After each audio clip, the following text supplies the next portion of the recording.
Welcome to Stories and Songs by Afterglow Music. My name is Joel McCausland. And I'm Kevin Peay, and we've been creating music for a long time. We'd like to tell you the stories behind our songs.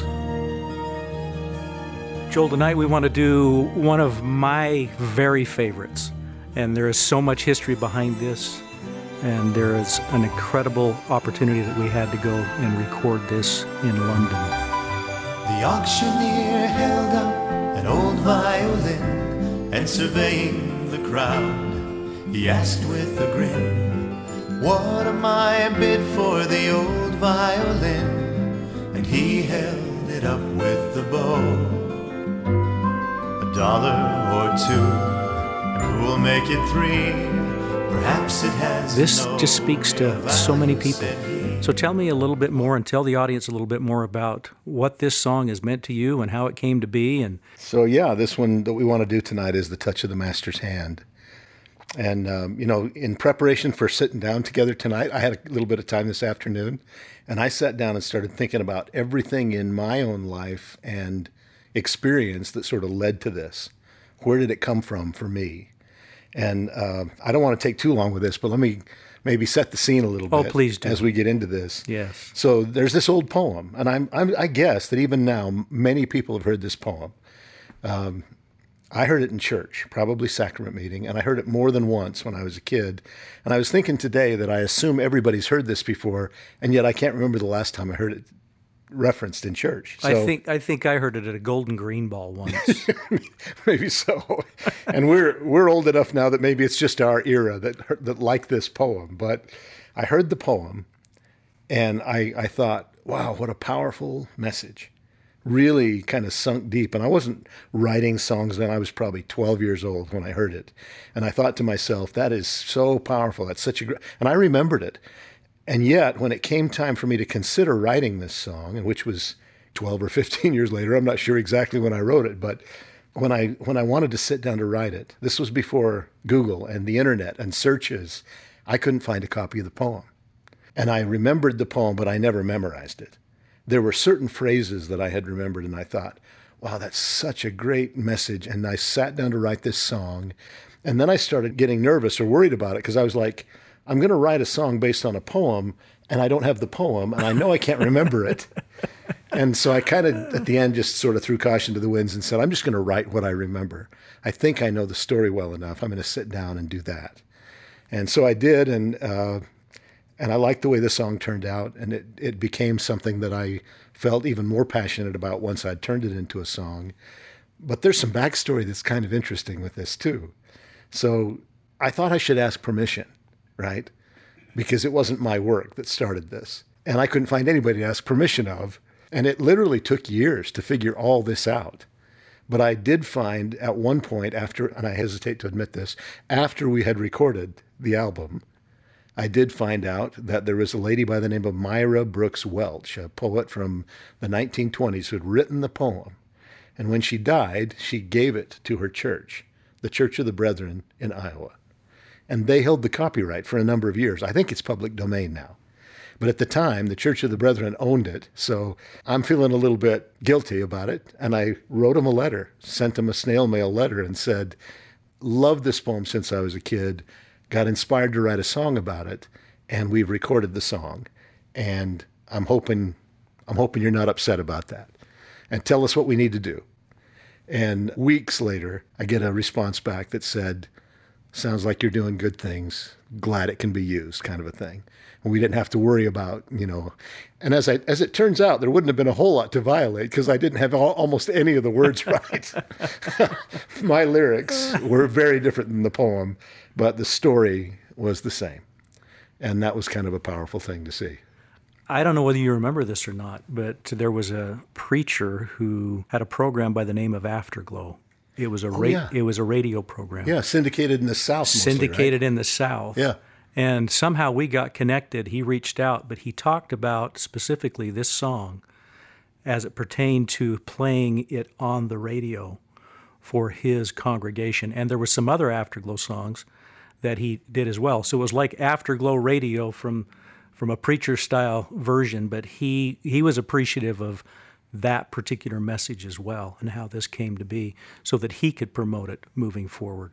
I don't know the specifics of what his name was. I just remember the phone call. I do remember that, though. We talked about that a little bit. Yeah. Talk a little bit about the arrangement of this and how this came to be and why we went to London and some of those things. And we had a couple of things with this song that were pretty interesting. So maybe another kind of a step back. I had this vision, and maybe it takes a minute to, if somebody out there is not familiar with this poem, first, I'd encourage you to go listen to the poem. Find it. It's online. You can see it. But so now you can Google Touch of the Master's now Hand. you can actually find it. Yes, you can find the original poem. But for me, whether it's my song or that poem, the message was exactly the same. And for those who might be uninitiated on this, the story is an auction house. And there's an old beat-up violin sitting on a table. The auctioneer holds it up, and nobody's interested. He's literally saying, give me $1, give me $2, give me $3. And he kind of is ready to put it down and move on to the next item. And this old man gets up from the back of the room and walks up front and polishes it up and tightens the strings and gets the bow ready. And then he plays. And he plays this beautiful melody. And everybody in the room is in tears. And it's this moment, And then he puts the violin down and walks away. And the auctioneer picks up the violin again and said, who'll give me $1,000? And $2 and $3. And I thought, for me, that's kind of, obviously that's the intent and that's the moment, that's the impact of the poem. But I thought for myself, the message of the touch of the master's hand is not that it increases your worth to be touched by the master's hand. It reveals the worth you have. Yes. It's the worth that's always been there. And, I think about the world we live in today with social media and influencers and comparisons and all the things that people feel about themselves, where sometimes they get down on themselves. This is the message for me of that poem that says, your value and your worth has always been there, but you need the touch of the master's hand to realize that and to see it and to feel it and to not get caught up in the other stuff.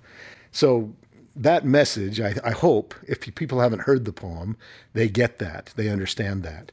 And when we sat down to do this, and we sat down with our arranger, Merrill was our arranger on this one, right, Merrill Jensen, and I had this vision in my mind. We were going to do a solo with the violin. I thought that would be a cool musical element of this. And it repeats itself twice, once at the beginning of the song, when everybody's thinking about the violin as this beat up and battered old thing, and then once at the end of the song, when the worth and the value's been revealed. And I thought to myself, wouldn't it be cool if we had this violin solo that played kind of sketchy the first time? Maybe an error, a missed note, or just not very pretty, But then later in the song, after you understand the whole impact of the message, maybe to have this beautiful, big, soaring thing, same melody line, but played very differently. And as it turned out, it didn't work out that way, because the guy that played the violin for us that time was a master. And he played on a Stradivarius. His name was Sid Sachs. And he played both solos pretty beautifully. You can hear some differences. And there's a little bit happening in the background music that is simple at the beginning and a little bit more glorious in the second time through. But that was a vision I had that didn't quite work out. But I think people maybe still get that message. Well, and I remember, and Lauren, our engineer who's here tonight, as well as our engineer that was in London, at that point in time, to our listeners, we're in this great big room with all of these wonderful professionals who have come out of the theater, and they are part of the London National Philharmonic Orchestra. And Sid, who you referenced, was the one that was our driver. Concert master and our driver, right? Yeah, Yes. who led us through the streets of London, and we're trying to figure out how to stay on the right side of the road, wrong side of the road in our minds, but he's a master at getting us to the studio. But if you get into the studio, specifically, it was just big and large, I remember. Yeah. And the control room was full of all of these wonderful old knobs, and it was just big, and Lauren's sitting behind he's doing his thing, and Merrill's out there doing his thing. And then I remember that when this whole thing started to come together, Sid reaches down, pulls out this violin. He didn't tell us until after the story of what the violin was about and what it meant to him. And so he picks that thing up, and him and Merrill are having a discussion about what approach should be taken, if I remember correctly, and all of a sudden here comes this incredible piece on the violin. And then we learn later that this is the same violin because he was the contractor to the Beatles, that this was the same violin that was in his family for 375 years. Something like that. It was a Stradivarius, right? It was made... And worth millions of dollars, more than $1 million at that time. And if the listeners go back and listen to the Beatles and they hear Eleanor Rigby, that specific song, he told us that that was the violin that he used, that little chunk, chunk, chunk, chunk, chunk, chunk, chunk, chunk, chunk, chunk, chunk, yeah, that little piece, right? And so all of a sudden, our eyes are just wide open in regards to being, I think this was an Abbey Road experience, if I remember correctly. Can't remember if it was there or Wembley, but one way or another. We felt like we were there with the Beatles. Absolutely. Big orchestra and the whole thing. And when I had this moment specifically, it was almost like the same thing you just explained. When the person came from the back and he played the old violin, and then the auctioneer took it from there. And the Sid Sachs experience with this Stradivarius violin was the same thing like for that, me. Wasn't it? Yeah, it was. Same thing for me. It was amazing. Anything else you want to add? Well, in regards to... today, so because I'm kind of reacquainting myself with this whole story, I get online today because you can, right? And I'm looking at this and I'm kind of amazed at how the story has endured. So a few years ago, T.C. Christensen, who's a very well-known local filmmaker, We not love just local, T.C. he's all over the place. Yeah. And he did a little short about this. A little short film. And then this other guy, I didn't even know him. His name was Gregory Willis Barnes, won an award at the Sundance Movie Festival 3 years ago with another treatment of this. And I thought, the message behind this, the power of that message, and in understanding what the touch of the master's hand can do for us is really something. I wanted to give one other shout out for this too, because even if we've treated it differently, like here's the poem, here's my song, same kind of story, but very different treatment. And then Lex de Azevedo, about that same time, writes a song called The Master's Touch. Yes, yes. And it was like popular for a bit, and then it kind of got lost to history. And I literally have I've reached out to Lex. I've been able to contact him. I've looked to see if I could find the sheet music anywhere, Amazon, anywhere, no dice. And I had one copy of the sheet music. And I wrote a letter to Lex about 1.5 years ago. And I wrote him an email and I said, Lex, I love this. Can I have my choir do it? Our mission choir. And we had 1 or 2 opportunities to perform this. But his song, The Master's Touch, has nothing to do with the story of the violin. It's all about how we are his hands. It's like when we want to walk in the Savior's way, it's because we're willing to serve and minister and help those around us. It doesn't have a reference to the violin anywhere. But it's a beautiful song, and there's little speaking parts that go with it. It's about a 20-minute presentation. And so a person gets up and tells a story about how their life has been changed because someone acting for the Savior was there for them, helped them, saved them in some way, got them through a hard patch. And I thought, wow, that's another way to look at this whole thing. The touch of the Master's hand is always the Savior. He's the only one that can do things for us that only he can do. But all of us can be his hands in the way we serve and help others. And I wanted to give him a shout out because I think that song has not gotten the attention that it probably deserves. And I looked at it the other day and thought, yeah, I want to do that with the choir again. It's just got that kind of power. I know he'd appreciate that. And I'm grateful that we could talk about Lex because he's moved so many people over the years with his music. Joel, maybe our listeners would like to hear the full version of the song. It sounds great. We actually recorded this in Japanese in our Warriors of Light album. But we're going to do this one in English. We are. Okay. We're going to do this one in English. And if everybody likes it, if anybody likes it, I guess, then maybe they'll share it. Sounds great.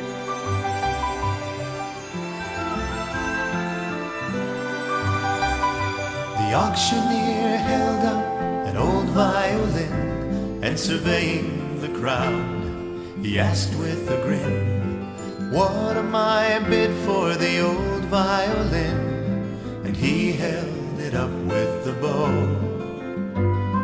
$1 or $2, and who'll make it 3? Perhaps it has no real value, said he.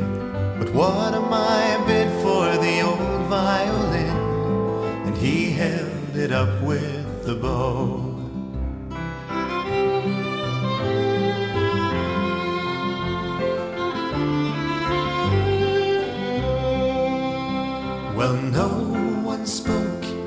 auctioneer sighed and took the old fiddle to set it aside, when far in the rear there arose an old man and walked to the front of the row.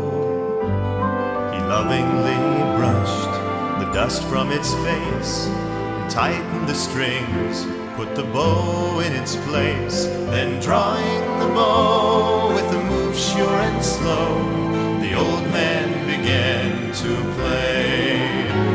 With a touch of the master's hand, the old violin sang a song from within, and the listeners began to understand the touch of the master's hand.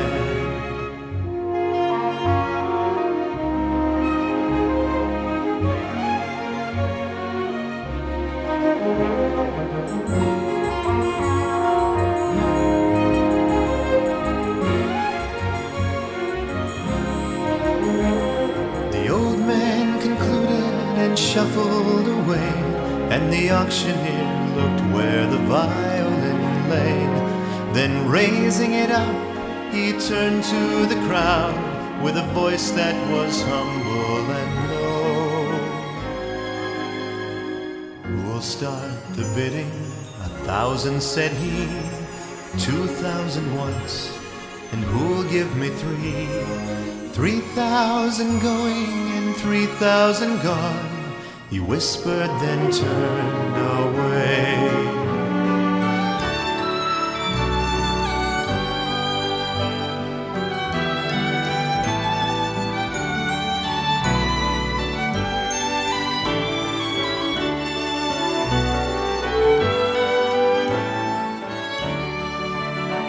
Well, some in the crowd were confused and amazed. What changed the value from night to day? Is the old violin not the same as before? It seemed they could not understand. For many a life, scarred and battered with sin, can find a great change like the old violin. When our eyes are opened, our hearts touched from within by the touch of the master's hand. With the touch of the master's hand, the old violin sang a song from within, and the listeners began to understand the touch of the master's hand. With the touch of the master's hand, like the old violin, our heart sings from within when we look on his face to understand. It's the touch of the master.